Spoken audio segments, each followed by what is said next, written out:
Assalamualaikum warahmatullahi wabarakatuh. Alhamdulillah. Alhamdulillahillazi anzala ala abdihil kitaba wa lam yaj'al lahu 'iwaja.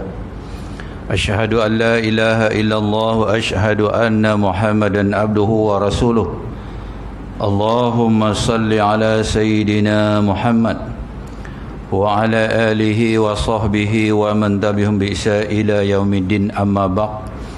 Rabbi shrah li sadri wa yassir li amri wahlul 'uqdatam min lisani yafqahu qawli. Qala subhanaka la ilma lana illa ma 'allamtana innaka antal alimul hakim. Wala haula wala quwwata illa billahil 'aliyyil 'azim. Rabbi yassir wa la tu'assir bitamim ila biqair. Allahumma faqqihna fid din wa 'allimna ta'wil ya rabbal alamin.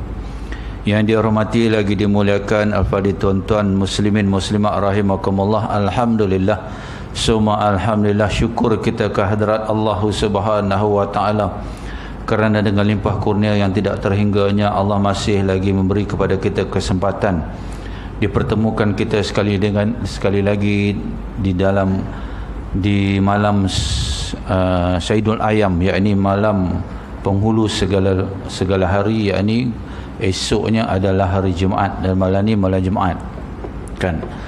Dulu kita bila sebut malam Jumaat ni lain pula orang fikir, tapi sekarang ni umat ke zaman ni bila malam Jumaat saja, tak kiralah malam-malam bila kita telah dianugerahkan oleh Allah Subhanahu Wa Taala, diilhamkan oleh Allah untuk datang sama-sama. Selama ini kita rindu solat jamaah, rindu berada di majlis ilmu secara bersemuka, selalunya online saja online tu kita pun tak berapa nak ni sangat jadi bila kita diberi kesempatan dikurniakan balik, moga kita mohon ke hadrat Allah Subhanahu Wa Taala, moga dia akan kembali seperti mana sedia kala lah, walaupun tidak seperti tahun-tahun yang dulu 10 tahun yang dulu. Kita sekarang ni berada dalam norma baru kita kena bersedia menghadapi norma baru ini bila-bila masa saja tuan-tuan.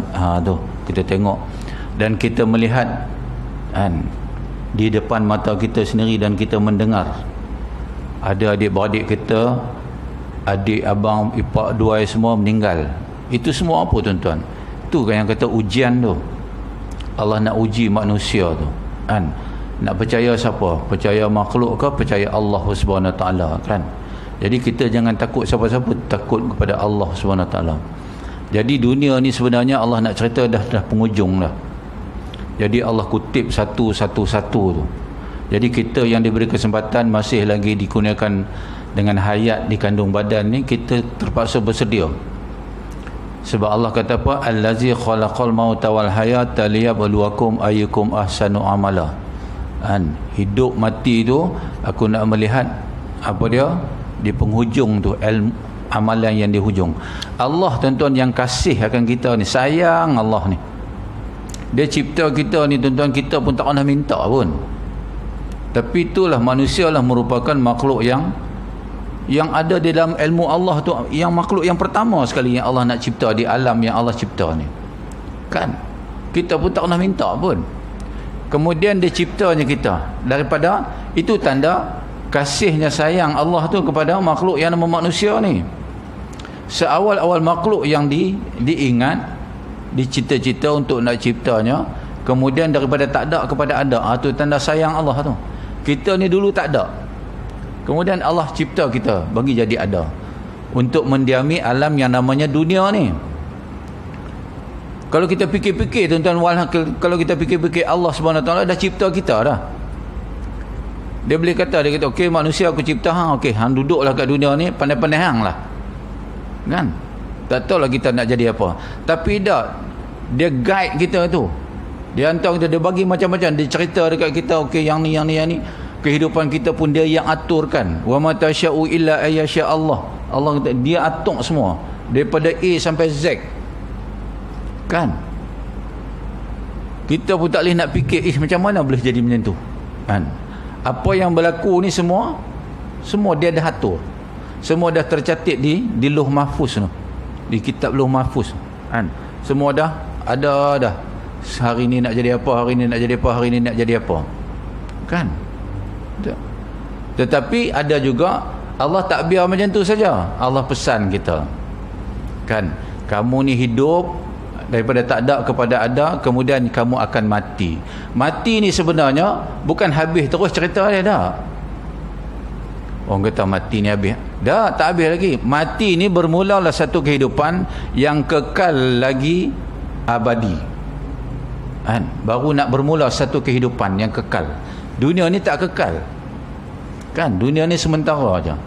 Itu sebab apa yang kita buat kat dunia ni, sampai satu ketika di penghujung tu nanti semua akan mati. Sebab Nabi kata apa dalam sebuah hadis, Nabi kata apa? Allah cipta mati ni ada 99 cara dia nak mati. 99 cara. Cara yang ke-99 tu apa? Dia akan mati juga bila dia tua. Tu tak boleh excuse lah. Kan? Ada orang mati accident, ada orang mati sakit ni, terjun bangunan lah, terjun laut lah semua. Tu 99. Jadi nak elak macam mana? Semua akan mati. Kullu nafsin za'iqatul maut, kata Allah. Setiap yang bernyawa pasti akan mati.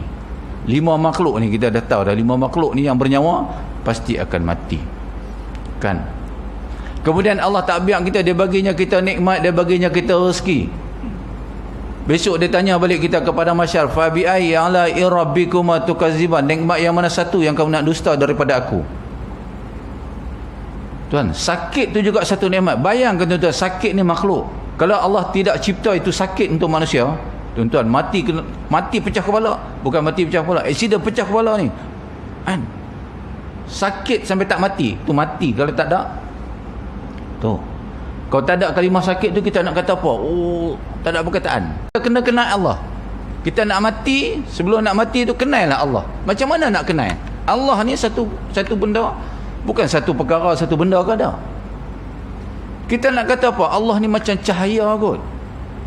Sebab kita baca Quran, ketika mana Nabi Musa naik bukit Tursina, dia nak melihat Allah. Allah kata, wahai Musa, kau lihatlah gunung di sebelah sana.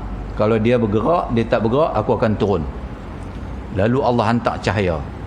Cahaya tu Allah ke? Tak. Kalau cahaya tu Allah, cahaya tu dah makhluk. Allah bukan bersifat sedemikian. Cuma Allah nak cerita. Tu sebab kita jangan percaya bulat-bulat. Bukan percaya bulat-bulat, kita jangan tafsir tu. Tafsir, Allah ni cahaya kot. Tak. Allah macam mana ni? Allah bukan macam mana. Kita nak fikir apa? Jadi cukuplah sekadar kita yakin bahasanya Allah. Kita boleh berada di sini pun kerana Allah yang atur kita. Adanya siang tadi, Allah yang atur. Datangnya malam, Allah jugalah yang mengatur. Macam mana Allah ni? Besok nanti kita akan jumpa. Itu sebab Allah SWT kata di kalangan 5 makhluk ini yang bernyawa ni, hanya sahnya Allah kata, laqad khalaqnal insana fi ahsani taqwim. Manusia lah merupakan makhluk yang paling istimewa, yang paling terbest lah. Sebab akal dia. Akal ni juga tuan-tuan Allah kurniakan kepada malaikat, tapi limited edition. Akal malaikat ni dia tak boleh fikir macam kita. Dia macam telah di remote. Dia tak boleh fikir macam kita. Dia tidak terfikir nak makan ke, nak minum ke, tak. Kita tu saya cerita, lepas makan. Lepas makan mi sekejap lagi, ada lagi makan. Si lemak pula. Contoh lah kalau ada. Tak ada, buat mi tu je lah. Tu, kan? Haiwan Allah bagi nafsunya. Nafsu saja. Tapi kita tengok, kadang-kadang haiwan ni, dia bertindak macam manusia. Macam dia berakai pula. Siapa ajak tu semua? Siapa yang atur tu? Kenapa jadi macam tu? Allah nak bagi tahu, itulah kerja aku, kata Allah. Kan? Kita tengok anjing boleh tolong orang. Beruk ni kelaku dia macam tu.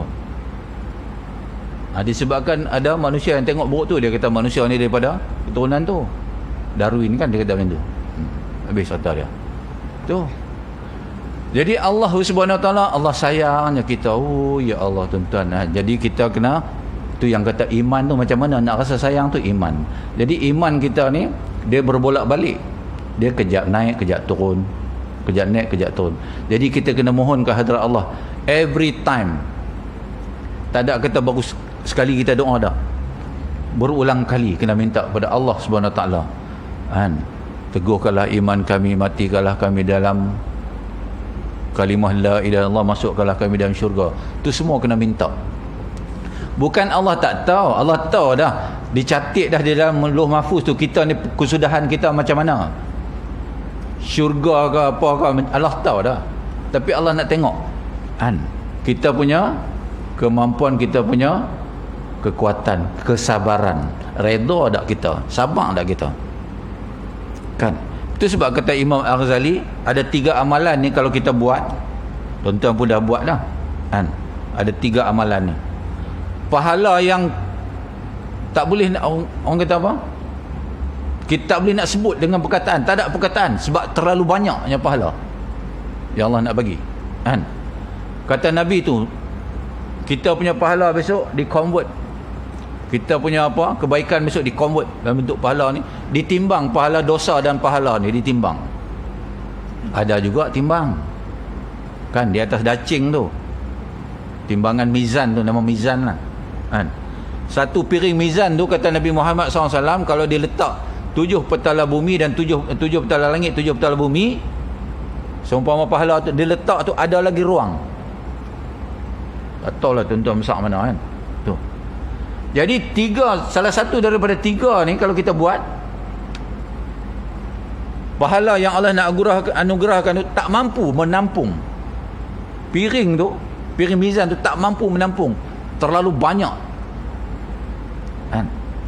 Apa dia? Yang pertama kata Imam Al-Ghazali, maafkan kesalahan orang. Tu memaafkan kesalahan orang terhadap kita. Tu satu benda, satu perkara yang susah nak buat tu. Bukan semua orang boleh buat, kan. Cakap senang, alah tak apalah tu. Dia dah maaf dah, lepas 15 tahun 20 tahun dia tu ulang balik, dia akan ingat balik, hantar dah, hang dulu buat macam ni juga, hang buat kat aku dulu macam ni, habis terus dia. Kira ampun tu, kira maaf tu, maaf terus dah. Tak ada nak ulang-ulang teringat ke apa, tak ada lah. Tu Nabi kata tu tak mampu piring nak menampung. Yang pertama. Yang kedua, sabar. Sabar ni pun lagi satu, sebut dia sedap, sabar. Sabar. Orang utara sebut lagi sedap, sabar. Kan, di ujung tu K ke Q ke, sedap dengar tu. Sabarlah, kan. Kita pula tengok member pula hampir ziarah dia ke hospital, dia baru lepas potong kaki, jangan kita sebut perkataan sabar, dan nak angin dia.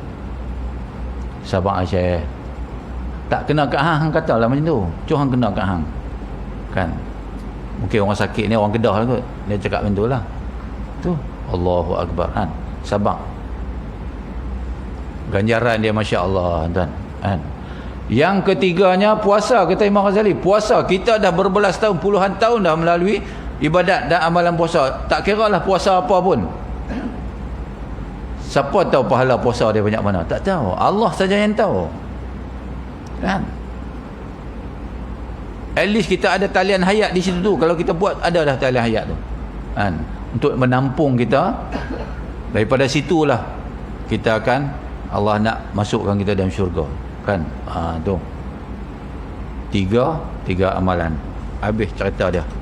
Kita sambung balik pengajian kitab kita Baharul Mazi jilid yang ke-13. Kita sambung daripada tajuk yang lepas kot, kan, bergurau main cakap. Yang ni dalam masalah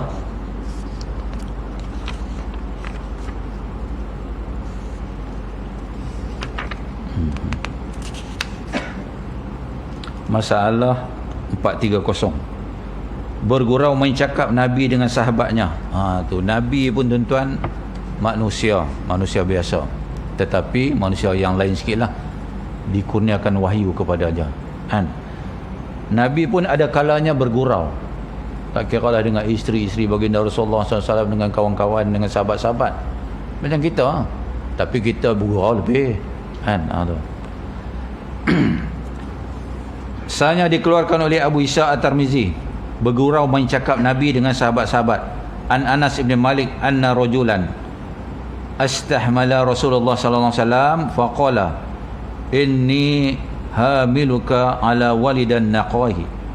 Diriwayatkan daripada seorang sahabat bagi Nabi SAW namanya Anas bin Malik radhiyallahu anhu, bahawasanya seorang lelaki datang ia pada Rasulullah SAW minta tunggangan hendak pulang ke negerinya pada Rasulullah SAW. Apakala didengar oleh Nabi akan pintanya itu, lalu bersabda ia, bahwasanya aku mahu menunggang akan kamu di atas anak unta. Satu hari tuan-tuan, ada saudagar lah daripada Yaman datang berdagang ke Madinah. Tiba-tiba nak balik, dia punya unta mati kan. Nak balik ke Yaman, tak ada. Terus dia orang ni tuan-tuan, dunia orang kata apa, gajirah Arab masa tu tahu dah tentang Nabi Muhammad SAW ni. Sifat, kerenah, perangai, kelaku, adab, akhlak Nabi Muhammad SAW ni memang satu jazirah Arab tu tahu dah kan. Jadi dia pun pergi menghadap Nabi Muhammad SAW sebab dia dengar cerita banyak dah. Ada masalah, orang mana pun datang masalah, Nabi akan layannya. Nabi ni dia tak pandang kulit, dia tak pandang bendera, hitam tak maulah kan. Tu Nabi. Dia ni pun cerita, ya Rasulullah, ya Muhammad, aku ni pedagang daripada Yaman, datang berdagang di Madinah kan. Nak balik ni unta aku mati kan, boleh tak bagi aku satu unta? Nabi ni bukan belah unta pun kan. Nabi ni kalau ada orang, ada pembesar-pembesar mana yang menziarahi dia, yang melawat dia kan, tak ada lah tangan kosong, tak akan bawa hadiah. Sebab Nabi tak boleh terima sedekah apa semua ni, bawa hadiah. Hadiah tu bukan apa tuan-tuan, bukan kata dengan hadiah ni baru Nabi nak jumpa, dah. Nabi bukan jenis macam tu kan, bagi hadiah. Kadang-kadang Nabi tak ambil pun. Contoh, ada satu rida yang ada satu membesar bagi rida baru ni, kualiti bagusnya kan. Sahabat pun tengok Nabi duk pakai tu, sahabat kata, ya Rasulullah, cantiknya rida ni. Nabi kata, hendak kan? Nabi tu ambil buh ya. Kalau kita ada, kita tanya lu, hendak ah? Dalam hati kita minta-minta lah, hang tak mau. Tapi Nabi buh dulu, ambil, hang pakai. Tu Nabi Muhammad SAW. Ada juga pembesar datang bagi kambing 100 ekor kan, bagi tu. Sahabat pun tanya, ya Rasulullah, banyaknya kambing kan, awak hendak pergi ambil. Macam tu ya. Allahu Akbar. Kalau ada lah kan, zaman Nabi Muhammad, zaman kita ni, Allah, mewah dah kita. Ada Nabi Muhammad SAW, ada Abdul Rahman bin Auf, memang kita cun lah. Asyik buat hutang je kita. Sebab apa? Abdul Rahman bin Auf akan beri bayar malam-malam? Tak ada kan. Sebab apa? Allah suruh kita uruskan sendiri. Tu. Jadi dia kata apa? Dia seloroh apa? Orang Perak kata apa? Berseloroh. Nabi pun berseloroh. Nabi kata, aku ada, tapi tak apa, aku bagi hang anak unta lah kan. Kita pun anak unta kita dan kepala kita, anak unta kecil ha? Dia ni pun kata, ya Rasulullah, takkan aku nak anak unta kot? Dah. Nabi kata, anak kepada ibu unta tu besar lah kan. Tu cara Nabi bergurau dia tidak sia-sia main bergurau, ada isi. Contoh, ada seorang wanita tua kan, tanya kepada Nabi Muhammad SAW, ya Rasulullah, boleh tak makcik ni nanti masuk syurga? Nabi kata apa? Tak boleh. Sebab apa? Dia kata, orang tua mana boleh masuk syurga? Makcik tu menangis kan? Betul tak tu? Betul. Sebab kita nak masuk syurga besok, walaupun kita mati umur 90 ke 80 ke 70 mati ketika tu kan. Handsome tu tak ada lah, tapi manis tu ada lagi lah, boleh kenal lagi lah kan. Mati terus tu, nak masuk syurga besok jadi muda tu, dia reverse balik jadi 30 umur. Kita boleh bayang, tengoklah kita umur 30 dulu macam mana kan. Tu. Itu nikmat yang Allah bagi tu. 30 tu dia beransur-ansur tua balik kan? Tak, kekal sampai bila-bila. Dengan badannya, sadunya, ketui sini, ketui sana tu kan. Dia kekal yang tu sampai bila-bila Kekuatan tu juga tidak akan lemah. Kita hidup kat dunia ni lemah. Lemah. Tak. Dia jadi apakah orang kata? Mangli tu. Di syurga tak? Dan. Jadi Nabi berseluruh juga dia pun. Padahalnya Nabi berkata demikian itu ialah menunjukkan mahu bergurau cakap main. Bila dia dengar orang itu akan sabda Nabi yang demikian itu, sudahlah tidak senang hatinya. Kerana macam mana pula anak unta itu tahan berjalan dan boleh ditunggang jauh oleh dhaifnya dan kecilnya. Ia pun lalu berkata, faqala ya Rasulullah ma asna'u biwaladin nafi'. Maka kata lelaki itu, ya Rasulullah, maka apakah boleh hamba buat apa dengan anak unta itu? Jikalau Tuhan hamba beri juga pada hamba, tentulah jadi beban sahaja, menambahkan susah kerana bukan tahan ditunggang oleh kecilnya. Tu dia ni tak faham ni, tak boleh nak tangkap ni kan. Arab Badui ni dia kata apa, kalau dah kecil tu macam manalah nak menanggung otak-otak lagi kan. Tu dia tak boleh tangkap lagi kan. Maka katanya faqala Rasulullah, kata Rasulullah SAW, wa hal talidul ibla illa nuq. Maka sabda Rasulullah SAW, adakah yang beranakkan unta itu lain daripada unta betina? Maka itulah yang aku mahu beri kepadamu, iaitu unta besar yang asalnya diperanakkan oleh ibunya. Tu kan Nabi kan. Nabi katakan dia ni anak unta ni dulu kan diperanakkan. Jadi sekarang ni dah besar. Yang tu lah aku nak bagi hang pun. Kan lagu tu cerita dia kan. Kata Abu Isa Tirmizi bermula ini hadis hasan lagi sahih. Tu hasan, hadis yang baik dan sahih. Nak cerita apa? Cerita tu dia orang kata akhlak Nabi Muhammad sallallahu alaihi wasallam. Nabi akan bagi yang terbaik. Nabi tak bagi yang tak terbaik. Kan? Tu. Satu hari salah satu daripada ketua kampung Badui datang jumpa Rasulullah.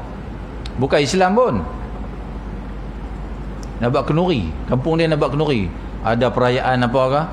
Tak ada apa nak makan, tak ada apa nak sembelih. Pergi jumpa Rasulullah. Bukan kata orang Islam saja tahu, orang bukan Islam, orang Badui ni. Pergi jumpa Rasulullah juga. Kata, ya Rasulullah ni, saya ni ketua kampung B lah. Kami nak buat perayaan sikit lah, ada festival lah, nak buat perayaan sikit. Tapi tak ada apa nak buat pun. Kambing lembu unta pun tak ada. Boleh tak Tuhan bagi? Seekor cukup lah yang besar-besar. Kan? Nabi kata hang pergi dekat kaki bukit tu ada kambing banyak. Ambil lah satu, ambil. Kan? Nabi pun bawa tunjuk dia. Dia kata tu kah yang banyak-banyak tu? Anda bawa ekor? Seekor cukup lah. Dia kata ambil semua tu. Ambil semua tu. Tu dia ambil semua tu. Boleh makan seorang seekor. Kan? Balik-balik tu dia kata inilah akhlak Muhammad sallallahu alaihi wasallam. Jomlah kita masuk Islam. Tu je. Nabi tak suruh pun aku bagi kambing ni hang kena masuk Islam tau. Tak. Nabi tidak buat butter trade macam tu. Akhlak tu yang kata akhlak tu. Semua dia penghulu tu kata, oh ya Allah, tak pernah jumpa lah manusia macam ni punya bagus. Jomlah kita masuk Islam. Kita bukan Islam pun. Kok lah dia nak bagi kita ni Islam tak? Kita bukan Islam pun. Masuk Islam terus. Tu yang kata akhlak Muhammad sallallahu alaihi wasallam. Itu sebab ada dalam satu hadis Nabi kata apa? Kalaulah Allah panjangkan umur aku sampai hari kiamat, nescaya satu dunia ni akan jadi muslim. Tapi dah Allah tak buat macam tu. Allah reserve sikit, ada yang kufur, ada yang muslim. Sekarang ni ada 8 bilion. 5.5 bilion tu bukan Islam. 2.5 bilion Islam. Bila Dajjal keluar nanti 5.5 bilion tu automatik akan ikut Dajjal. Kita 2.5 bilion. Ada juga yang jadi tentera Dajjal. Bahaya tu kan. Habis. Masalah 431, bergurau cakap main Nabi dengan anak saudaranya, iaitu tersebut satu hadis yang diriwayatkan dia daripada Imam Al-Hasan Al-Basri rahimahumullahu ta'ala. Katanya telah datang kepada Nabi sallallahu alaihi wasallam mak saudaranya namanya Safiyah binti Abdul Muttalib radhiyallahu anha, dan mak saudaranya itu sudah tua. Maka katanya, doakan aku masuk syurga. Ni yang kita cerita tadi. Maka sabda Rasulullah SAW baginya, tiada masuk syurga orang yang tua. Kan? Tu. Bila didengar oleh mak saudaranya akan sabda yang demikian itu, lalu menangis ia akan dirinya sudah tua, tentulah tidak masuk syurga menurut sebagaimana sabda Nabi itu. Kan? Nabi kata, doalah untuk masuk syurga. Nabi kata, tak boleh masuk syurga pun. Sebab yang nak masuk syurga, hang dah tua, yang nak masuk syurga ni semua muda-muda.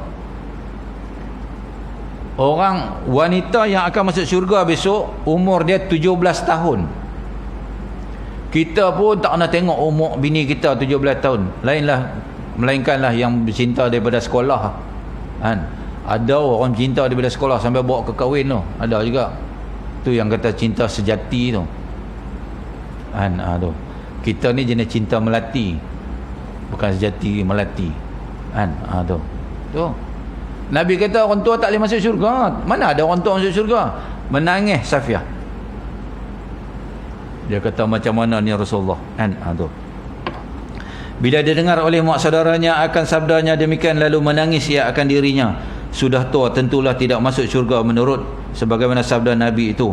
Bila dilihat akan dia oleh Nabi menangis, maka Nabi pun bersabda, orang tua tidak masuk syurga dengan sifatnya tua itu, bahkan ia masuk syurga dengan sifatnya kembali muda. Tu, kembali muda.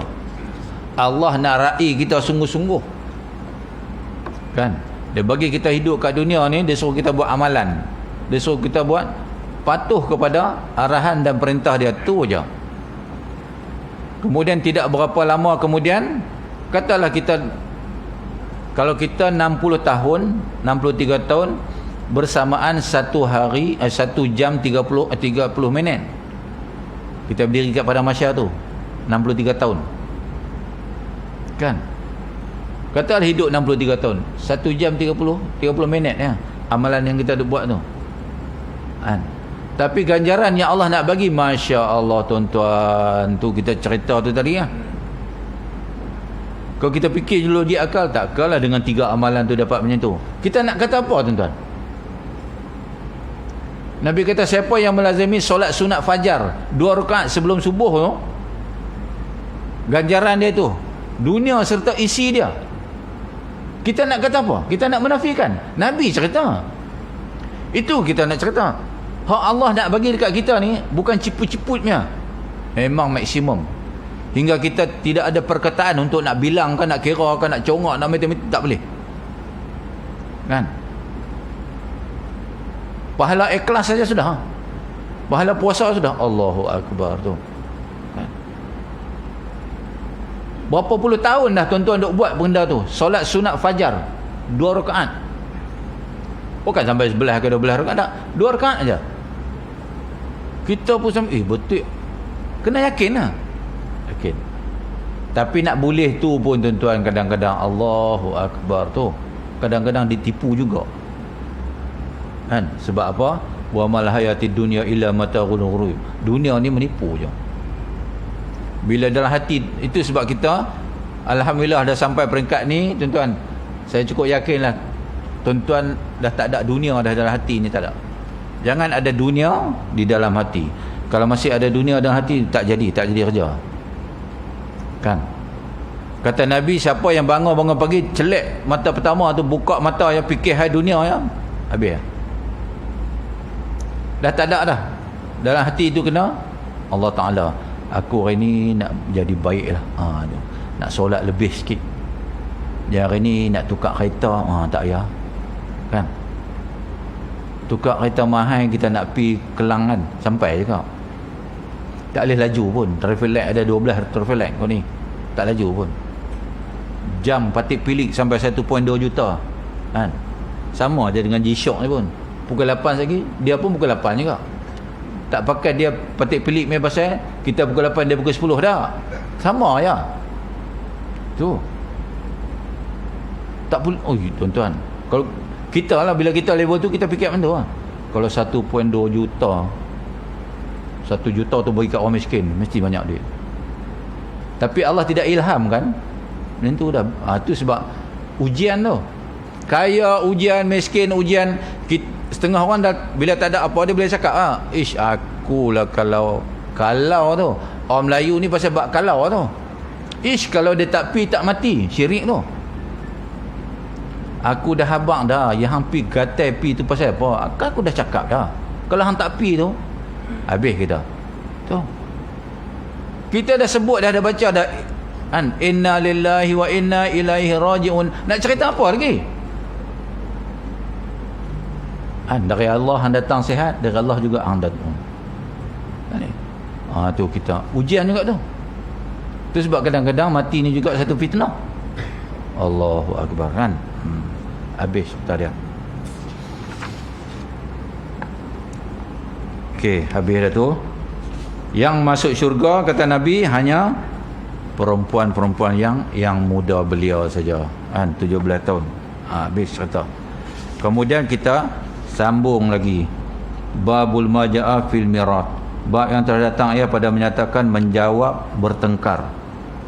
Kaedah menjawab bertengkar, kan, tu.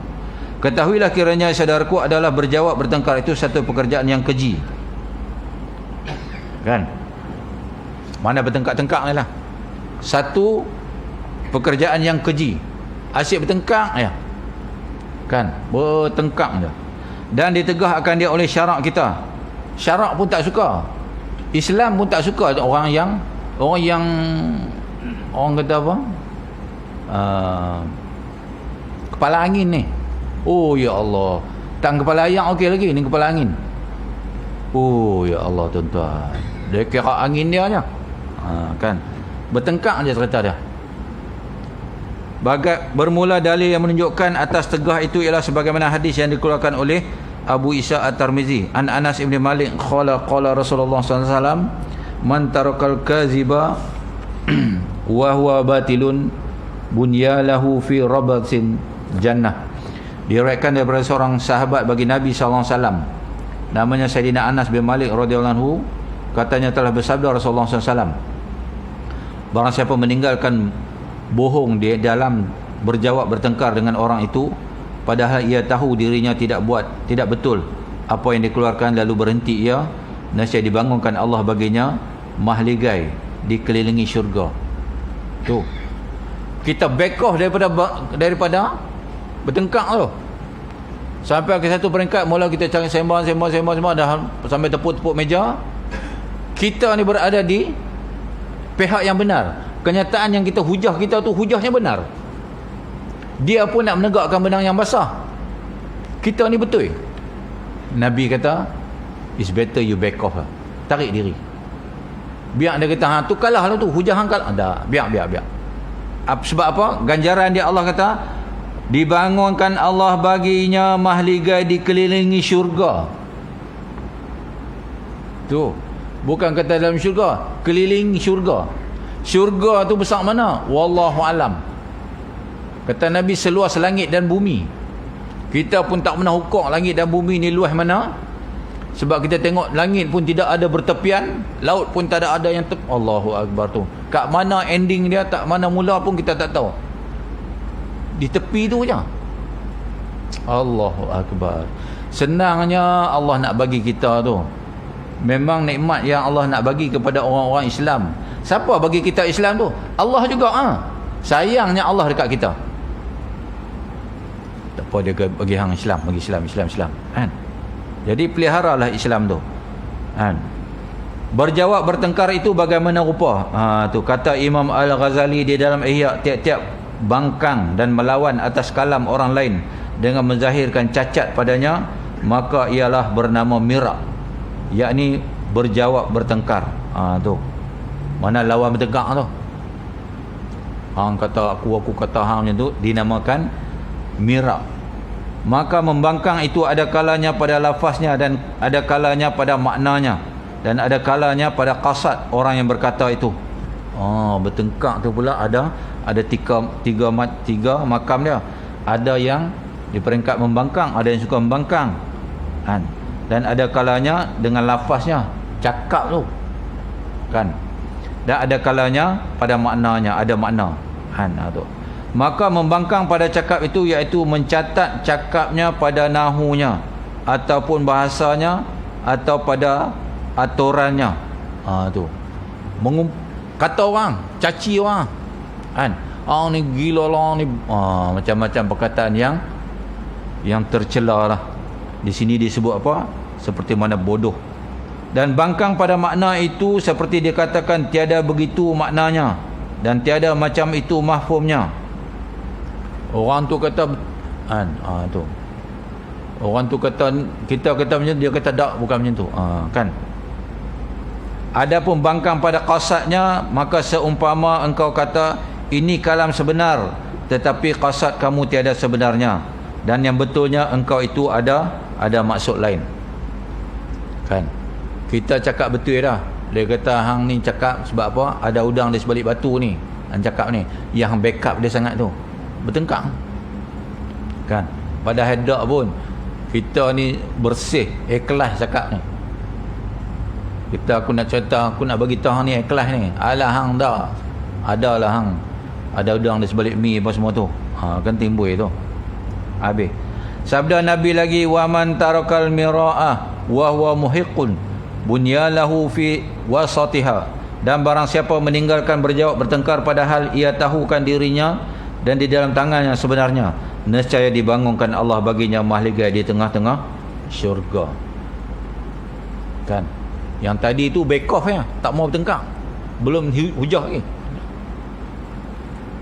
Tu Allah buat di keliling syurga. Yang ni hujah kita betul, semua kita betul lah. Kita ada facts and figures, fakta bukan auta kan. Kita pun back off. Oh, ini lagi besar. Allah membina apa? Baginya, dibangunkan Allah baginya mahligai di tengah-tengah syurga. Contoh macam tu, macam kita tengok Mekah kan, tengah-tengah tu apa dia? Baitullah. Oh ya Allah, tu mahligai ni tuan-tuan, di dunia ni kita tak boleh nak bayang. Istana siapa yang paling cantik sekali kat dunia ni kan? Contoh istana negara pun tak cantik pun kan. Kita nak kata istana apa cantik nah? Rata lah istana apa pun cantik kan.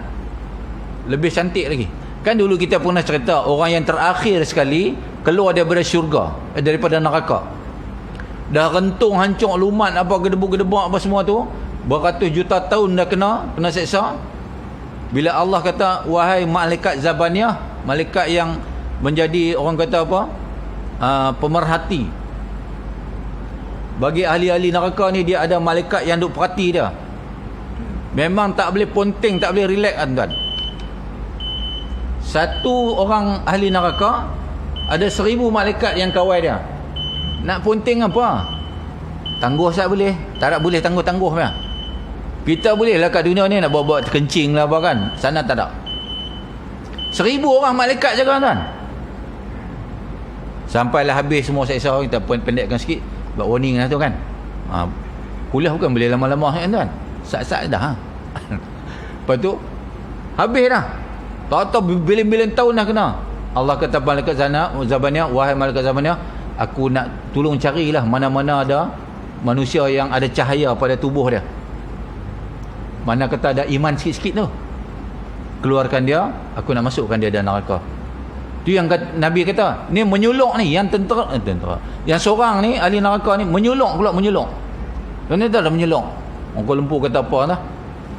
Menerak. Tu kan, jaskar tu. Kan? Tu. Habis Allah kata pergilah dalam sungai tu mandikan elok-elok apa semua tu kan.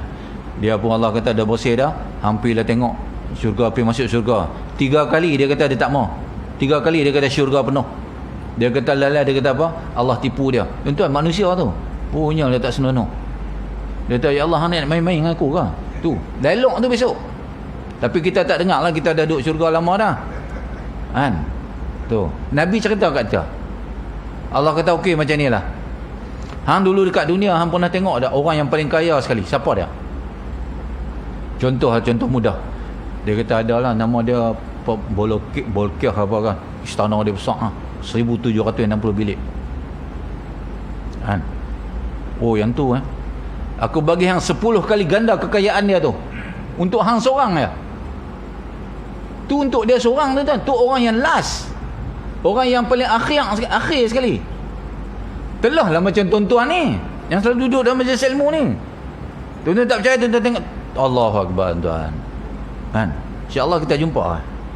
Tuan-tuan akan duduklah dengan berjiran dengan tok guru tuan-tuan. Kan? Jangan tak kenal pula. Kan? Tu. Yang dapat kita kongsi, kita sambung lagi nanti. Masalah 434. Wallahu alam. Ada apa-apa nak tanya? Tapi tuan-tuan memang tak tanya. Tuan-tuan. Wallahu alam. Ampun nama saya minta rezeki kiranya ada terkasar basar, insya-Allah panjang umur, murah rezeki, bertemu kita sekali lagi. Kita sudahi dengan tasbih kafarah dan surah As. Subhanallah wa bihamdika asyhadu an la ilaha illa anta astaghfiruka wa atubu ilaik. Bismillahirrahmanirrahim. Wal asr inna insana lafi khusr illa allazina amanu wa amilus solihat wa tawassaw bil haqqi wa tawassaw bis sabr. A'udzu billahi samil alim minasyaitonir rajim. Bismillahirrahmanirrahim. Alhamdulillahirabbil alamin wal aqibatu lil muttaqin wa la udwana illa 'alal zalimin wassalatu wassalamu ala asyrafil anbiya wal mursalin wa ala alihi washabbihi ajmain. Ya Allah ya Rahman ya Rahim, ampunkanlah dosa kami, dosa kedua ibu bapa kami, dosa seluruh kaum muslimin dan muslimat ya Allah, dosa pasangan-pasangan kami dan anak-anak cucu kami ya Allah. Ya Allah, hindarilah kami ya Allah daripada penyakit yang sedang melanda kami ini ya Allah. Kami dan jemaah-jemaah kami, ahli karyah kami, saudara-saudara mari kami ya Allah. Rabbana atina fid dunya hasanah wa fil akhirati hasanah wa qina adzabannar. Wa sallallahu ala sayyidina Muhammad wa ala alihi wa sahbihi wa baraka sallam. Walhamdulillahirabbil alamin. Taqabbalallahu minkum.